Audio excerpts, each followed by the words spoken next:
एक प्रश्न बहुत उठाया जाता है कि केवल मुस्लिम ही वक्फ को क्यों दान दे सकता, ऐसा वक्फ बोर्ड में क्यों संशोधन किया गया। मैं ईमानदारी से कहना चाहता हूं, ऐसा नहीं कि मैं इस्लामिक मामलों का बहुत बड़ा आलिम फाजिल जानकार हूं, मगर इस्लाम में बहुत साफ मान्यता है कि जो गैर मुस्लिम है उसकी इबादत अल्लाह कबूल नहीं कर सकते, उसकी दुआ कबूल नहीं होगी तो दान कैसे कबूल होगा। साहब, हम इस्लामिक भावना का सम्मान कर रहे हैं। हमारे अल्पसंख्यक मंत्री गए थे तो वो मदीना में एक डेफिनेट लेवल तक जा सकते, उसके आगे नहीं जा सकते।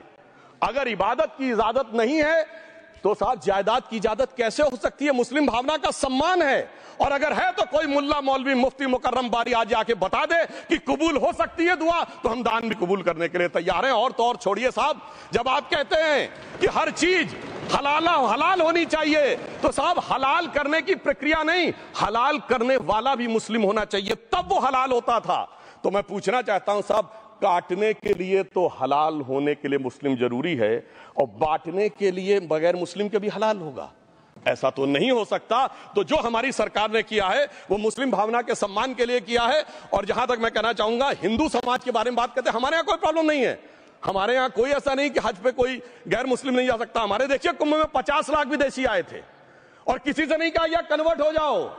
इसलिए मैं कहना चाहता हूं, हिंदुइज्म की धारणा और बाकी धारणा का जो तुलना करने का प्रयास करते हैं वो बहुत उचित नहीं है। मगर सभापति महोदय, इस वक्त में कई अद्भुत नजारे दिखाए। इस्लाम में जो काफिर से ज्यादा मुशरिक और शिर्क को बुरा माना गया, यानी जो भगवान को माने ही नहीं। यहां देखिए वो लेफ्ट के लोग जो कहते हैं धर्म एक अफीम है, वो आज खुदाई खिदमतगार बन के खड़े हो गए। सोचिए कैसा बदलाव आया है।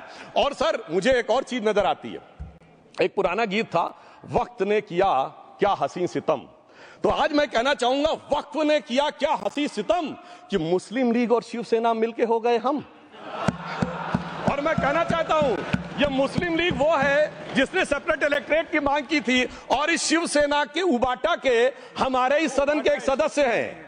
और सर, हमारे साथ मुरली जी बैठे हैं, मुरली देवड़ा जी ने मुझे याद दिलाया, मिलिंद देवड़ा जी ने याद दिलाया, उन्होंने कहा एक जमाने में उन्होंने कहा था मुस्लिमों की नागरिकता छीन लेनी चाहिए। इसीलिए मैं कह रहा हूं, वक्त ने किया क्या हसी सितम, ये दोनों मिलके हो गए हम। और मैं इसके बाद एक टेक्निकल बात करना चाहता हूं। जब इन्होंने टाइम ड्यूरेशन हटा दिया था और बैक में पीछे जा सकते थे, तो मैं पूछना चाहता हूं सर कि जब ब्रिटिश हुकूमत आई तो उसने तो मुगलों सारी हुकूमत ले ली थी, तो उनका मालिकाना हक कैसे हुआ।